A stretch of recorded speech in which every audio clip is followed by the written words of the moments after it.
Hair transplantation has always been a guesswork for patients. We show before and after images and tell the patients that this is what you can expect. But the patient never knows how the hair actually looks on himself after it will grow. Now, for the first time in Western India, introducing a software which is from Sweden, which will actually tell you that would you look better with a straight hairline, with a curved hairline, or with a V-shaped hairline?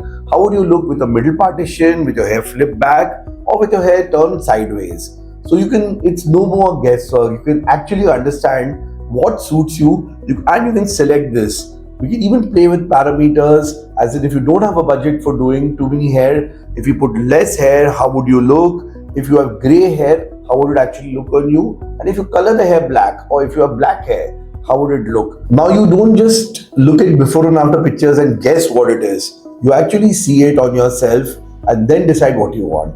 Now at CPLSS and NHDT, we introduced this 3D platform which will actually remove all the guesswork to see the results of hair transplant. As the software prompts you, the patient can take pictures in 8 different angles, and he can do this at his home, in his office, anywhere that he is, and he will send these pictures to us from where we can create his 3D model. And now we wait for his 3D model to be ready at the clinic. So here we have his actual 3D model of his entire face with his scalp, and you can actually see the bald areas lined up. You can rotate it, see it from lateral, from the top angle, right from the front to see the hairline, everything, and the patient can get a proper assessment. Yeah. Secondly, we actually have a scale here which can accurately measure. For example, you want to measure how much distance the hairline should have from his eyebrows or from the frontal point.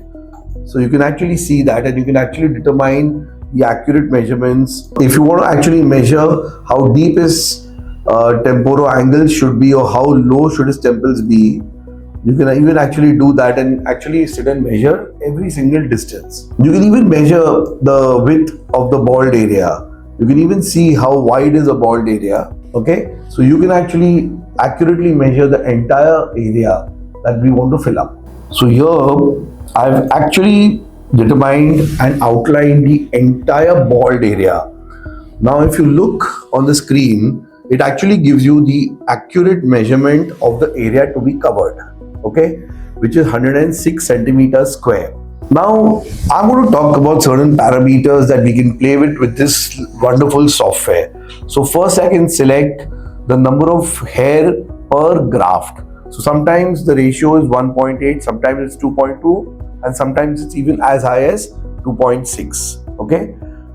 Then I can select how much density I want to achieve in that area. So if I want to have a decent cover, I can go for a density of 25 grafts per square centimeters. As you can see on the screen, that it will show less number of dots. That means obviously the amount of density has reduced.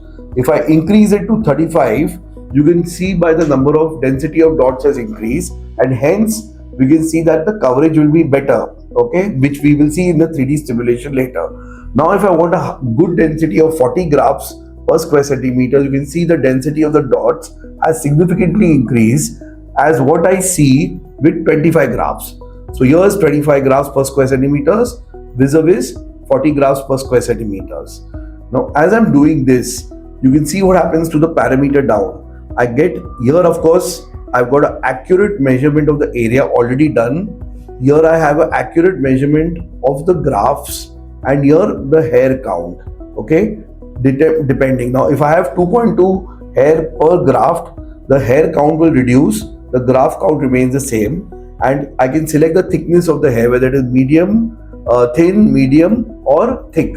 In his case it is medium, so we'll continue with medium. On his donor analysis, we know his donor can give us around 35 to 40 grafts per square centimeters. If we want even higher density, we can actually type in how many grafts we want to put in per square centimeter. We can even go as high as 50, 60 grafts per square centimeter. But here, since we're covering up a large area, we will keep it at an average of around 40 to 45 grafts per square centimeter. So if we can see, now we can see accurately how the hairline looks from the front according to what we want. a wonderful part about this software is that it has something known as a quick plan or quick planner, okay, where the hairline is already determined from curve, straight, zigzag, receding hairline to even the area which is covered. Okay, we know that his area to cover is something like this, so we will actually select this fixed pattern that we have, which helps in quick planning. Okay, you simply select the dots and see the hairline. So instead of marking out the entire area, you can actually just go on a quick plan. If there is a set pattern of hair loss, most of the patients fall in this. You can actually even decide on the hairline. How do you want it? Once we have selected this, the entire area, we've selected the hairline, we've discussed with the patient, we've decided what we want exactly, where the hairline should be. Okay, we can bring it down, we can take it up depending upon the patient's wishes. We can even bring down the temples similarly or take them up. So we can actually get an accurate assessment. Patient can see for himself what he likes. So after that, once we do create, the areas then lined up, and then we actually go into simulation. Now at this stage, we can even decide what kind of hairstyle that the patient wants. So we have ready templates, we have multiple templates for male hairline and some templates even for a female hairline. So in this case, you can see that he has relatively straight hair. How would he look with a side partition? How would he look with his hair going back? How would he look with a middle partition? How would he look with generalized medium size hair which goes back accurately? So the guesswork is gone.